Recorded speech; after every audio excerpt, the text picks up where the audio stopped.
Hello everyone, my name is Morgan, and today we're going to be talking about how to appoint and manage a PR firm. And this presentation is really focused on appointing a PR firm for startups, because it's at that stage that getting the right firm is absolutely essential. But there are a number of lessons in here for breakthrough companies and even global brands. So let's get started. Why is it important to appoint the right PR firm? Well, particularly in the early stages of a company, your reputation is absolutely essential. It shapes the opinion of the product or service, and that really defines whether they tell their friends and they tell their colleagues about it. So reputation absolutely does drive early sales. It also affects recruitment. Will that key engineer join? What is the morale of the team? And of course, evaluation. How do you build that exclusivity that only you can get, that can really drive the valuation of the business? Another reason it's important is that in the early stages of a business, the PR spend is a significant part of the marketing budget, and so you want to get it right. It also requires a lot of senior time, often the CEO, a C-level appointment, not just in selecting the firm, but also in managing the firm and in being a spokesperson. So again, you're going to be working very closely with the PR firm, so you want to make sure that you select the right partner that can take you from your current stage right through your foreseeable business plan. One of the initial questions that you might have is, look, should I appoint an agency or not? And there are two models, and here's how you might think about that. Companies can often choose to hire resource in-house. It might be a similar level of expense, for example. And why might you choose that? Well, you might have a very niche proposition. For instance, you might be in deep semiconductor, in which you only have a few people to reach out to, a small number of influencers, whether that be media or analysts or online influencers, which one individual can get across. It could be that you're in a highly complex area and that requires very deep domain expertise that is going to be outside most third parties. So again, you might try and find an individual or small group of individuals to do that in-house. And if you're only addressing a very narrow audience, so you're part of a subsystem, let's say, then again, you know the people you need to reach. That might mean that you're going to have fairly consistent messages to those people, and so having an in-house proposition might work for you. However, an agency might be more a fit if you have a product that would appeal to a broad number, a wider audience, particularly if it's a consumer proposition. You're going to have lots of different segments there that you want to appeal to, and there's going to be different messaging and drivers for each. If you're in an industry that is rapidly developing, and so something that one individual can't get across themselves, or something where your story is fairly broad and you've got lots of different stories to tell, and you need a bigger group of creativity, a broader creativity, to make sure that you tell that story in a compelling way. So as a startup, you spend a lot of time building the product or the service and getting that right. When should you pull the trigger on appointing an agency? And here are a few guidelines. So have some thoughts around, you've got a clear map about your product. You are starting to gather, some people are inquiring about the business. What are you doing? Perhaps even some media interest that you want to take advantage of. That could come at a very early stage in the business, and you only get a few shots to making that first impression with your public audiences. Maybe you have a compelling vision about the future that you want to share, and that has a specific timeline. You want to get that out as quickly as possible and be as disruptive as possible. Your product, or your service is pretty solid. You want to make sure that you have a good story to tell there. And of course, you've got the funding and the revenue stream to engage in this program. PR is something that you need to do over the long term, and so you should go into it with that kind of budget set in mind. And some of the drivers that you think about with the businesses, look, we need to increase our visibility with our customers or our stakeholders that we're trying to reach. We want to lay claim to a particular space. Maybe we're pushing into a new market and we need to help our sales team there. Maybe we're going for our next round of funding and we want to make sure that that community can see the marketing that we're putting in, and it has some initial impressions of the business before we make our first approach, our direct approach. So, how do you appoint an agency? I think the most important thing here is to have a process and to have a reasonable time frame in mind. You're looking 30, 60, maybe even 90 days to get it right. If you're thinking about launching your company, leaving it less than that really does mean that you're not going to get the best you're not going to get the best launch for your company that you want, for instance, if you're coming out of stealth. So first of all, have a brief. Think about what are the business outcomes you're looking for, and write that down, and that helps to sort of communicate it, and it's good to circulate that internally amongst all of your teams so that there is consensus on, okay, this is what we need the agency to achieve, because it's quite surprising how often there's divergence there. And the brief should really just give general background to the company and talk about the selection process and the timeline and who's going to be involved and who's going to be the point person. And if you're willing to share it, share the budget. It's amazing how often companies say, well, what do you recommend? And we have to kind of guess the budget. And really, the bigger the budget, the more you're going to get from the firm. Some firms will have a sort of minimum threshold, and it's much better for you and for the agency if you have that discussion right up front, because then you know that you're on the same page and you're going to fit within their roster. You don't want to be the biggest client necessarily, and you might not want to be the smallest. And so, how do you fit within their roster? And that discussion will make it easy. Chat to sort of, I would say 5 to 7 agencies, and a range of sizes. They don't need to all be the same. You want, some small ones and some of the larger guys. Who should you approach? Fine, do some searching online. A lot of companies do, but, whose reputation do you respect? Who's their agency? What about the VC? Who do your VCs use? What do your contacts use? What names are coming up most often? And have a chat with those guys, half an hour on the phone, and sort of try and pull up a short list. You want to get about 3, and you want to brief these guys and give them a bit more detail. So they are going to have questions, because the next stage will be that they come in with their team and present to you for probably 90 minutes, an hour and a half, an hour presentation, half an hour of questions, and they're going to have questions in order to produce that. It's not going to be just a credentials presentation from them at that stage.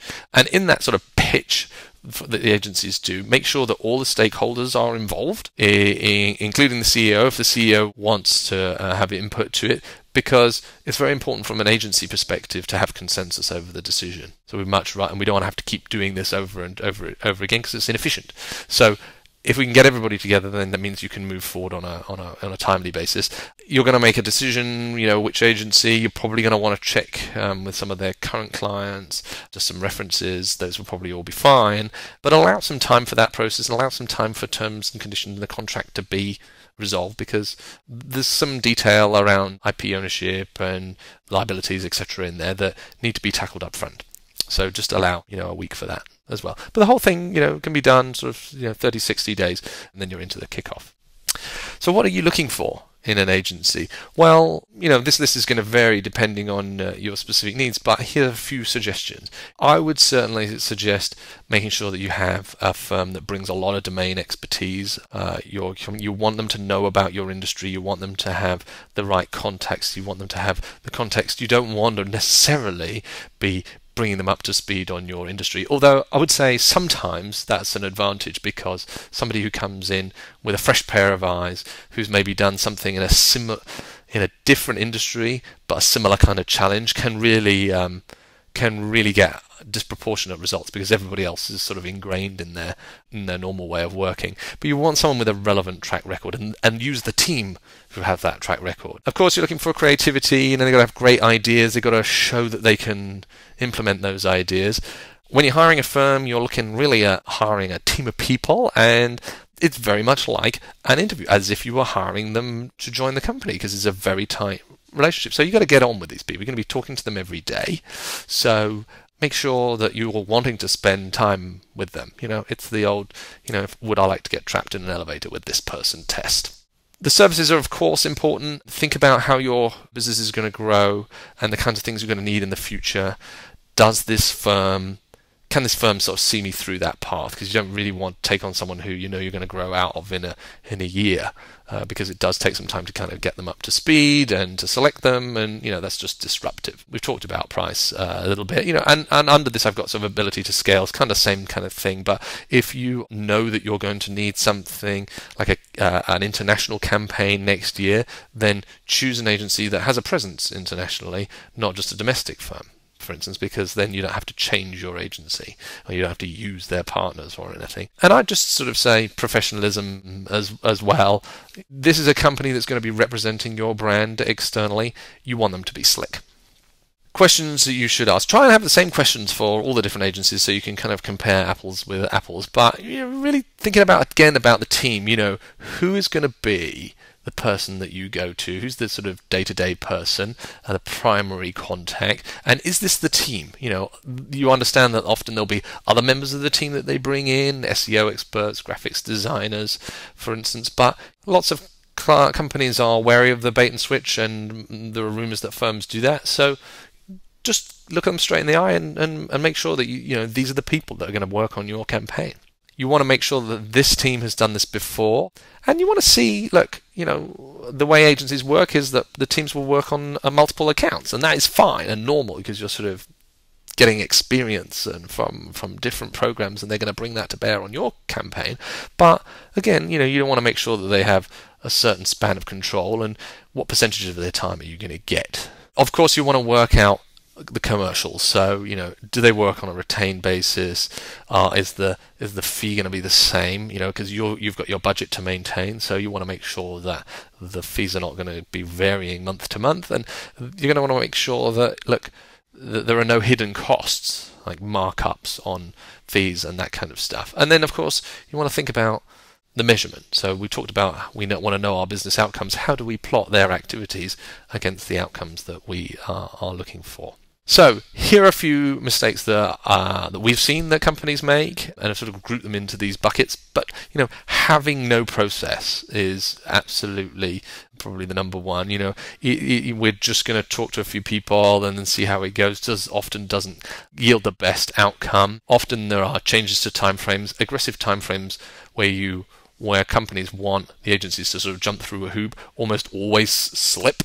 And so because people go on vacation or other things come up, there's important sales meetings for the CEO, these things happen. So budget those in, right?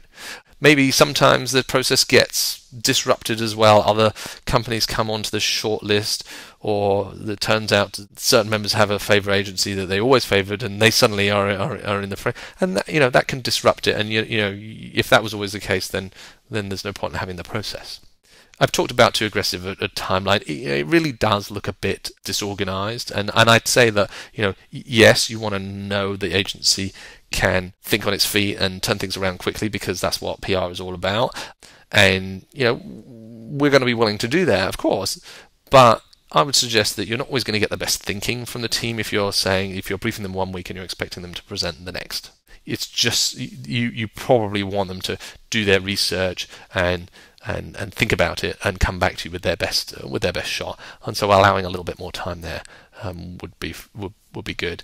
Sometimes the brief changes, and this often happens where there's a disconnect between the marketing team and, say, senior management, or the marketing team and, say, sales, and you often find that then manifests itself in the pitch process itself, when the agency is presenting against a brief and the people in the selection panel are assessing them on slightly different criteria. And again, budget mismatch or your expectation mismatch. That's why sharing it initially is important. But if the budget is restricted, that is fine.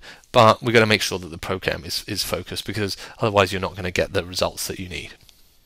Okay, so we've found our firm, we're very happy about them. How do we get the best results from them? Well, I think the first thing to think about here is that this is a team. The ideal relationship with an agency is an interdependent one. Your success is their success. They want to grow with you, and so the successes that we achieve between us should be reported up to the board and for the rest of the company, and that's very much the way that the firms are going to want to work with you.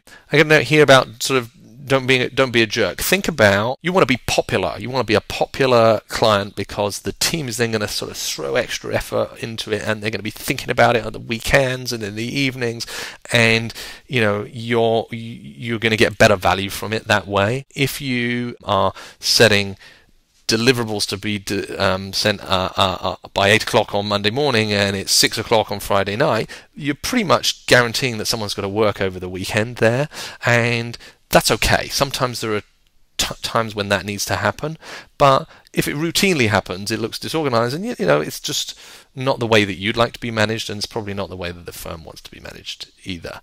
Very important is consistency and clarity and speed of decision making in managing an agency. We'll consult with you and suggest a path of action, but we want to make sure that we stick to that.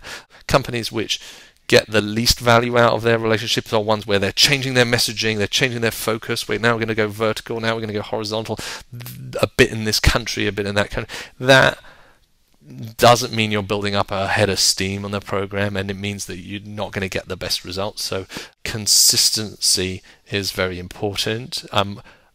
It sounds odd to say that about a startup. Of course, we understand that startups change and need to pivot very rapidly, but just consistency in terms of the way that the firm's managed and the types of goals, so that we're not just flip-flopping around. We've talked about the agency's got to have some domain expertise, and so have you. And so know what's going on in your industry, know what your competitors are doing, understand how you fit, make sure that you have a fairly objective view of your strengths and weaknesses, and that you can comment on those in a sort of insightful and incisive way, because that's really going to mean when you get the opportunities to talk, you're going to be the one that's quoted, and that's important. Of course, PR is not something you can do in a vacuum. The agency's going to have a number of actions. You're going to have actions from the meetings in terms of going out and researching stuff. Make sure that those happen, because otherwise it slows down. We can't do anything unless it's been approved, for instance. So we need to make sure that that happens. Being available for interviews is really important, particularly in certain areas. If you're in a security company, then being super available any time of day or night means you're probably going to get an unfair set of the coverage. That's really good. We're going to give you counsel, and you don't have to take that counsel, but we're going to back it up and say why. But there's no point in having a dog and barking yourself. And so at sometimes, it's important to trust the agency, and you need to get into a position where you can trust them and accept the counsel, and make sure that you're giving the agency not just the responsibility but also the authority to deal with that. Giving feedback is really important, and one of the cheapest things that you can do is to say thank you when something goes well. And it's amazing how many clients do this and how popular those clients are, and those are the ones that get the best value. And it's also amazing how often it gets forgotten. You might well feel it, but take the extra 30 seconds to say, look, that went really well. And particularly if there are sales that come from it, or we can really drive down into those business objectives. We got these sales leads, we got a certain number of sales leads from that exercise. Really is good, because that's why we're engaging in it. If we can kind of get that stuff, even if it's anecdotal, it really is good. And then as a startup, I think the other important thing is executing on your business plan. You're expecting the agency to raise the visibility of the company, but we're going to need, and we can do a lot of proactive work, and we can help build the thought leadership, but we also need the company to execute, to launch new products, to win new customers, to appoint new people, to get forward momentum, and because that is really the sort of backbone of the business, and there's only so long you can kind of promote the firm without in the absence of that. So again, it's really important for startups that they execute, because then you've really got the content to kind of build your reputation. So those are a few things that we think are important in selecting and managing an agency. I hope you found that useful, and thank you very much for your time.